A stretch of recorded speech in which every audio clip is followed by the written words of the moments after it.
আমি আর কিরে কসু। হ্যাঁ গো, বিশ্ব কসু দিবসের অনেক অনেক প্রীতি ও শুভেচ্ছা। ধন্যবাদ, থ্যাংক ইউ। আচ্ছা তো ভালো আছো তুমি? আজকের দিনও ভালো থাকতাম না, এটা তুই কিতা কইলি? না এটা তো আমি জানি, তারপরে তো তোরে বালাপুরা জিগানটা এটা আমার দরকারি। আজকের দিনও আছি আমরা বালা একটু বেশি, এটা তো দেখি বোঝা যাইতাছে তোর মনের ভিতরে আজকে একটু বেশি খুশি।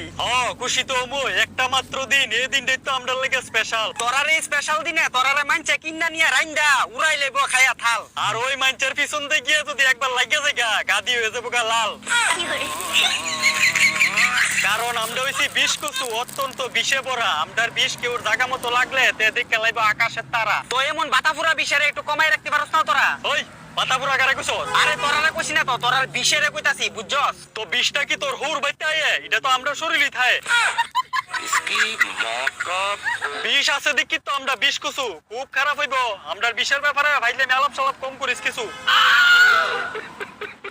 আমদার গরিমা হইছে আমদার এই বিষ, জানোস নি? তোরারে খাইলে তোরার এই গরিমার বিষ আমদার গলার ভিতরে দেয়া চুলকানি। চুলকানি তো তোরা টুনটুনির ভিতরে আছে, এটা কেটে ফেলাইবি নি?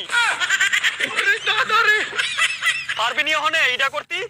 কেরামি তা কথা তইলে আমরাও কেরে আমদার শরীরের বিষ কমাইতাম। আচ্ছা ঠিক আছে, কমান লাগতো না, তোরার বিষলে তোরাই বয়ে থাক। উমা এটা কি আবার কোয়ান লাগিনি? তুইও আমদার বিষের ব্যাপারে গলাইস না তোর নাক।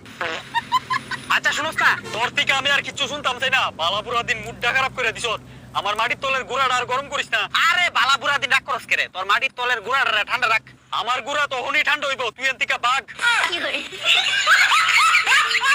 ফাজিল ফুলা ভাই, আমরার বালাপুরা দিনতে আমরা লগে ফুংডামি করতে হইছে।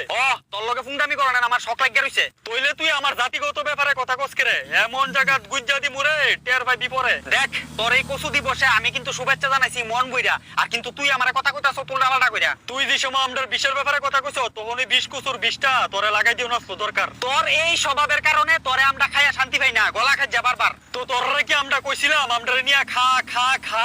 আরে কচু নিয়া কচু শাক রাইন দেখাইলে মুহ দেখটা কতি বাইরো। বাহ বাহ বাহ, রসে বাসে না, ওখানে তো শুধু গলা খাই যা। আরেকদিন খাইয়া দিই, এরপরে কোন জায়গা খাই যাবো তুই এই বেতি না খুঁজিয়া। তোরা যন্ত্রণা জানোস নি, আর থাকতে পারি না। আগা কাটটা লই যাস গা, গুড়ি কাটটা লই যাস গা। আমরা কি তোর বাপ কেলা সম্পত্তি পাইছো? বেশি কথা কইস না, তোরা সব সময় নেই না। ওই বাড়ির মধ্যে 2 লাখ আত্মীয় স্বজন আইলে 2 লাখ কচু নেই, বুঝছো? আমরা কাটটা নিয়ে আত্মীয় স্বজনরে খাওয়াস করে, খায়া সেরে তো হে ওইটানে পিছনে পিছনে বদনাম করে। এটা তো তারা স্বভাব। ওই কচু খায়া কইব কচু সিদ্ধ হইছে না, লবণ হইছে না, রান্না হইছে না, মানে আমরা খাইবো, আমরাও আবার পিছনে পিছনে বদনাম করতে পারে। নিজের চিন্তা বাদ দে, আমারে খায়া আমার যে বদনাম করে, আমার মান সম্মানে তো প্লাস্টিক হয়ে জায়গা। আমার কথা কইতাছি তোরে, নিজের চিন্তা করে খালি, আর আমি এদিক দিয়ে যেতেছি গা বলি। আচ্ছা যারে আর নিয়া খাওয়াইতাম না তোরে, আহন থেকে আমার বাইত কেউ আইলে। কিতা তুই আমার আরেকদিন ধরলে বিষ কচু বইরা দিমু তোর তলে। হালাই কথাটা কিতা কইলো? বিষ কচু বলে বইরা দিব। কি বলি পুরুষই ভাসতে ভাগ ভাগ ভাগ ভাগ।